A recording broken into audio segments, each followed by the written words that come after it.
तुम्हाला माहिती असेलच की नाही, पण पशुधनातील सामान्य आजार हे मोठे संकट असू शकतात जे त्यांना उत्पादकता कमी करतात आणि त्यांची आर्थिक नुकसान सुद्धा करतात. नमस्कार, मी निळकंठ युवराज चित्ते, कृषी महाविद्यालय डोंगरेच्या येथील 4th इयर विद्यार्थी. माझा विषय पशुधनातील सामान्य आजार आणि ते कसे टाळायचे.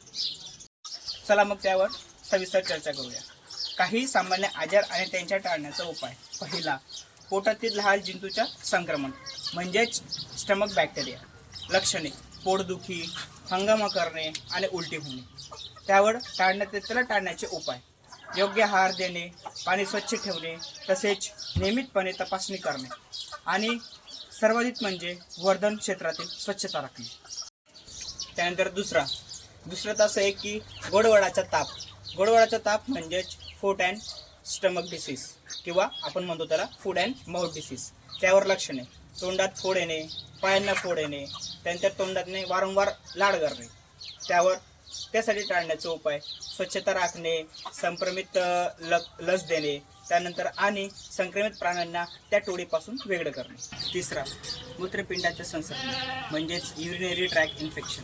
त्यावर लक्षणे: मूत्राचा रंग बदलणे किंवा युरिनचा रंग बदलणे आणि त्यावर वारंवार मूत्रप्रवृत्ती. त्यावर टाळण्याचे उपाय: पहिला तर स्वच्छता अशी घ्यावी की त्यात आपलं पाणी पुरवठा यावर लक्ष देणे, परत स्वच्छता चांगली राखणे आणि अन्न पदार्थाचे निरीक्षण करणे. चौथा, डागडोगी किंवा जंतूचे संक्रमण, स्कॅबिज किंवा फायटिंग. लक्षणे: त्वचेवर खाज, लालसर होणे इत्यादी.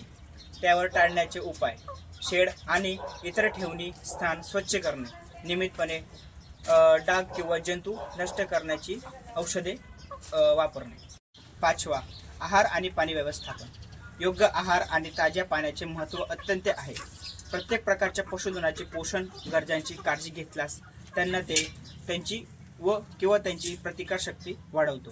हो, आणि खरं मुद्द्याचं म्हणजे तुमच्या पशुधनात आरोग्य राखण्यासाठी सर्वोत्तम पद्धती कशा वापराव्या हे आपण जाणून घेऊ.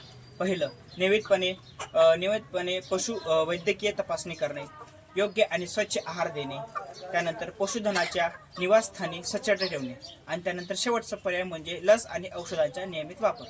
हो, एवढं सगळं असल्यावर सुद्धा त्यानंतर पशुधनातील सामान्य आजार आणि त्याला टाळणे हे समजून घेणे व त्यावर योग्य काळजी घेणे हे महत्त्वाचे आहे. त्यामुळे पशुधनाची आरोग्य स्थिती चांगली राहते आणि शेतीला जास्तीत जास्त नफा मिळतो. धन्यवाद.